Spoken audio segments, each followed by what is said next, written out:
So it's hard to predict which jobs will disappear, which jobs will remain, and which new jobs will emerge. But it is clear that the job market will be very volatile.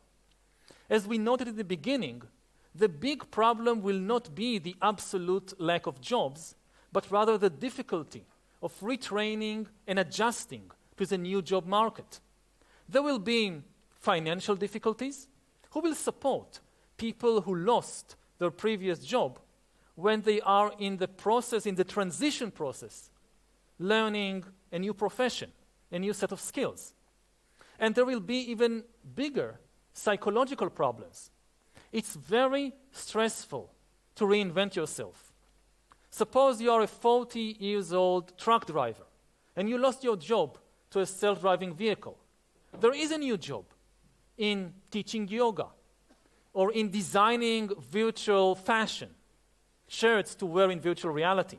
But how does a 40-year-old truck driver reinvent himself or herself as a yoga teacher or as a designer of virtual fashion?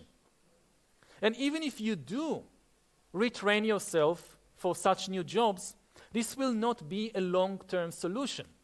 Because a key thing to understand about the automation revolution is that it will not be a single watershed event, a single big revolution, following which we'll have a couple of rough years, and eventually the job market will settle into some new equilibrium.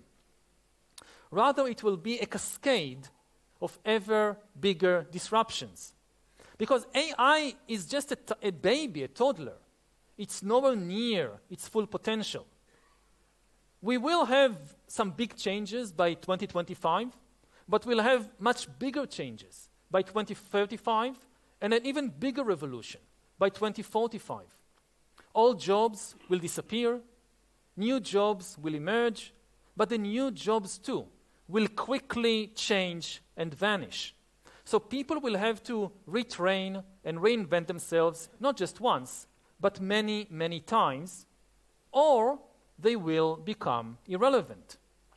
This will create immense psychological stress. So to survive and flourish in the 21st century, the number one skill we really need is mental resilience. It's mental flexibility. People will need emotional intelligence, not in order to compete with AI, but in order to keep changing again and again and again without breaking down.